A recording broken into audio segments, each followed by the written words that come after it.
প্রতি বছর ঘুরে ঘুরে জুলাই আসবে, 5ই আগস্ট বৈষম্য বিরোধী ন্যায় দাবি নিয়ে যখন বাংলাদেশের মেধাবী মেধাবী উদীয়মান ছেলেগুলো রাস্তায় নেমেছিল, তাদের একটা আশা আকাঙ্ক্ষা নিয়ে যখন রাস্তায় এসেছিল, বৈষম্য দূর হবে, অন্যায় দূরীভূত হবে, ন্যায় প্রতিষ্ঠিত হবে।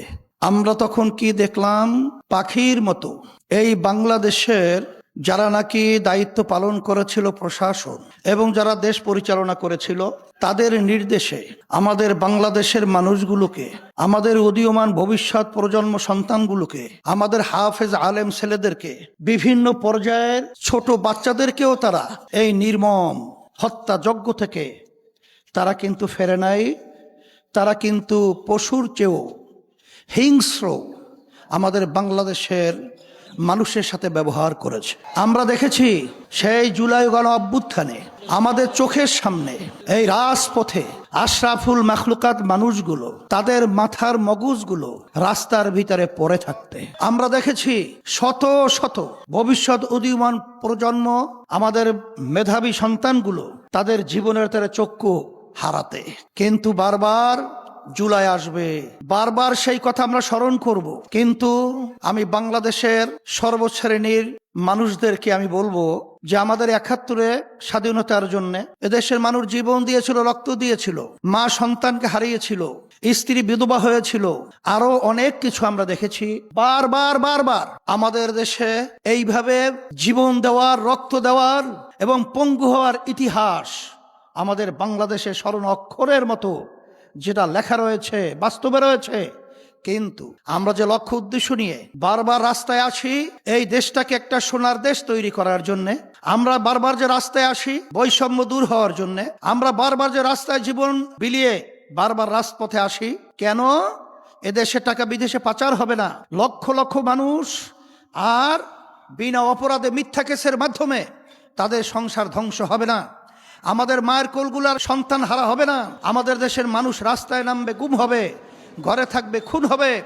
আর সেই মায়ের কথা আমাদের কানে আর শুনতে হবে না যে আজকে কয়েকদিন পর্যন্ত আমার সন্তান আমাকে মা বলে ডাক দেয় না। এই জন্য আমি বলবো যে আমাদের চিন্তার পরিবর্তন করতে হবে।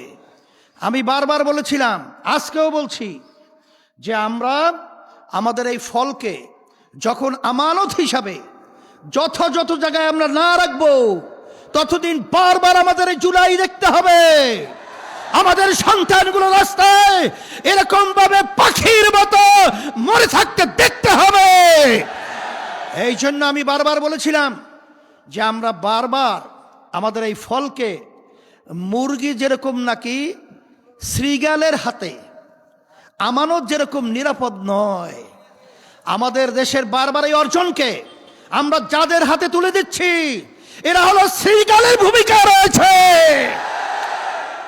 এরা দেশের প্রেম কোনো কাজে, কোনো কর্মে তারা প্রমাণিত করতে পারে নাই। আমরা আপনার সকলকে বলবো, আমরা বারবার বিএনপি, আওয়ামী লীগ, জাতীয় পার্টি সহ অন্য অন্য মানব রচিত গণতন্ত্র, মানব রচিত তন্ত্রমন্ত্রের মাধ্যমে আমরা দেশ পরিচালিত হতে দেখেছি। এই নীতি আদর্শের মাধ্যমে নতুনভাবে আমাদের দেশ সুন্দর হবে, এটা আশা করা সম্পূর্ণ একটা, আমি বলবো, বোকার স্বর্গে বাস করার মতোই। এই জন্য আমাদের দেশে 92% জন আমাদের মুসলমান বসবাস করে। আজকে ইসলাম শব্দের অর্থ শান্তি। আমাদেরকে বিজাতিরা ইসলাম বিদ্বেষী চক্র বারবার এই ইসলামকে বিতর্কিত করার জন্যে, আমাদেরকে ভয় দেখাবার জন্যে, এই সুন্দর নীতি আদর্শকে বিতর্ক করার জন্যে বারবার আমাদের দেশের ভিতরে বিভিন্ন পরিকল্পনা নিয়ে কাজ করা হচ্ছে। না, ইসলাম এমন এক নীতি আদর্শ, যেই নীতি আদর্শের মাধ্যমে একটা পিঁপড়ার পর্যন্ত তার স্বাধীনতার নিশ্চয়তার গ্যারান্টি রয়েছে। ইসলাম এমন এক নীতি আদর্শ, শরিয়া এমন এক নীতি আদর্শ, যে নীতি আদর্শের মাধ্যমে হিন্দু, বৌদ্ধ, খ্রিস্টান, অন্যান্য ধর্মাবলম্বী যারা রয়েছেন সংখ্যালঘু আমাদের দেশের মধ্যে, তারাও তাদের জান মাল ইজ্জত এবং তাদের বিভিন্ন স্বাধীনতা নিয়ে দেশের ভিতরে বাস করার একটা পরিবেশ রয়েছে।